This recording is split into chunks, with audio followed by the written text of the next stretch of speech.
राजस्थान में बारिश बाढ़ से तबाही मची हुई है। सवाई माधोपुर, बूंदी और टोंक में हालात सबसे ज्यादा खराब बताए जा रहे हैं। कई फीट तक पानी भर जाने से गांव के गांव पानी में डूब गए हैं, सड़कें पानी में बह गई है। हालात इतने खराब हो गए हैं कि लोग किसी तरह से जिंदगी जीने को मजबूर है। टोंक में आज तक की टीम ग्राउंड जीरो पर पहुंची। अभी वहां के हालात कैसे हैं, अब ये देखिए आप।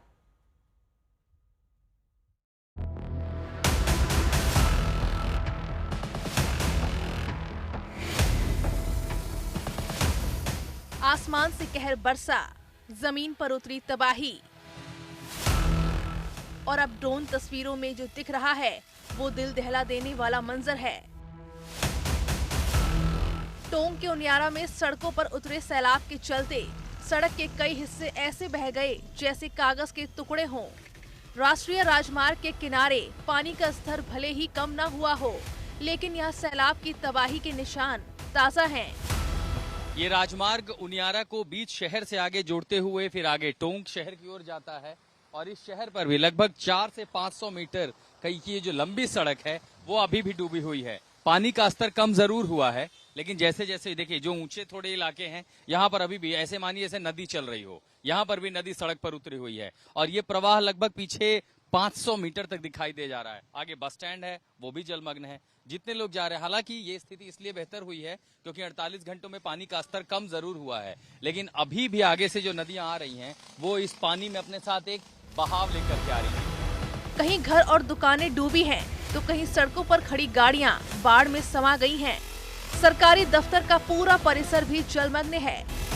उनियारा तहसील में तो तहसील के ठीक बगल में जो प्रांगण है वो पूरा जलमग्न है और यहाँ भी पानी रुका हुआ नहीं है, इस पानी में भी बहाव है। दरअसल ऊपर के इलाकों से जो पानी आ रहा है वो आगे टूंक और फिर उसके बाद जो है बूंदी की तरफ जा रहा है। तो यहाँ पर तहसील का ब्लॉक है, तो तहसील का पूरा प्रांगण है, तो तहसील की जो मुख्य बिल्डिंग है वहां पानी उतर चुका है, लेकिन इसके बगल के ब्लॉक में जितने भी और इमारतें हैं ये पूरी तरह से पानी पानी है। हालांकि पानी का जो स्तर है वो बता रहे हैं स्थानीय लोग कि 1 से 1.5 फीट नीचे आ चुका है। यानी अगर इस जगह पर मैं 24 घंटे पहले 48 घंटे पहले होता तो संभवतः मेरी कमर से ऊपर मेरे सीने तक पानी हो सकता था। पानी की गहराई कुछ इतनी ज्यादा थी। यहाँ भगवान भैरव का मंदिर भी 3 से 4 फीट तक पानी में डूब चुका है, जबकि स्थानीय लोग बताते हैं कि 48 घंटे पहले यहाँ 8 फीट से ज्यादा पानी था। मंदिर प्रांगण के डूबे हुए दरवाजे सैलाब की तबाही की गवाही दे रहे हैं। मैं उस मंदिर की ओर आगे बढ़ रहा हूँ। भैरव मंदिर जो है यहाँ पे नीचे आरसीसी की सड़क है, दिखाई कुछ दे नहीं रहा है, लेकिन वो बता रहे हैं कि जब पानी का स्तर है 1 से 2 फीट 3 फीट कम हुआ है, यानी अगर 24 घंटे पहले 48 घंटे में आता तो संभवतः यहाँ डूब भी जाता। ये मंदिर है, मंदिर का इलाका है, पूरी तरह से डूबा हुआ है।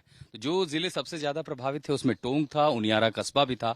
शहरों के अंदर भी कई इलाकों में जो जलस्तर है वो कम होने लगा है, लेकिन अभी भी ये जमा हुआ पानी नहीं है, बहाव बहुत ज्यादा है और अगर बारिश से राहत नहीं मिलती है तो स्थिति और यहाँ पर बिगड़ेगी। उनियारा को टोंक से जोड़ने वाली सड़क भी डूब गई है।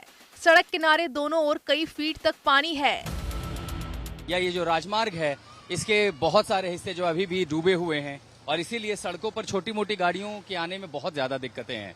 हालांकि घरों के पास से पानी उतरने लगा है, लेकिन राजमार्ग पर जो स्थिति दिखाई दे रही है कि अगर ये ट्रैक्टर ना हो तो इस पर से आना जाना बहुत मुश्किल होगा। तो हमें उस पार से इस पार दरअसल स्थिति का आकलन करने के लिए, देखने के लिए आना पड़ा। ये देखिए दुकानें किस तरह से पूरी तरह से जलमग्न हैं, गिर चुकी हैं, और वो इसलिए क्योंकि पानी सिर्फ आया नहीं, बाढ़ नहीं आई यहाँ पर, इस पानी में बहाव था, बहाव के साथ उसमें एक ताकत थी, तो उसने हर चीज को धकेलने की कोशिश की।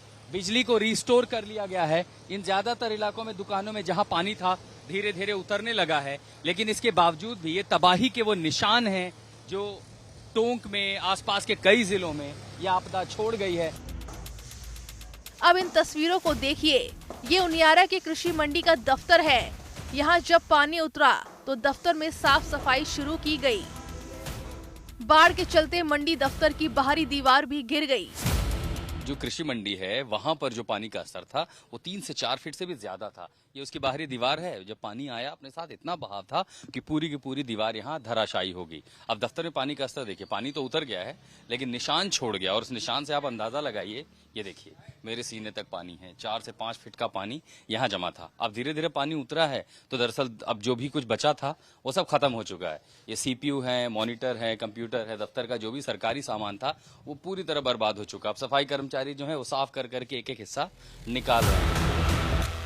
मॉनसून ने राजस्थान में इस बार ऐसी तबाही दिखाई है कि पिछले 2 महीनों से पूरा प्रदेश लगातार बाढ़ की चपेट में है। यहाँ बाढ़ की विभीषिका ने आम जनजीवन को बुरी तरह से प्रभावित कर दिया है। आशुतोष मिश्रा, टोंक, आज तक।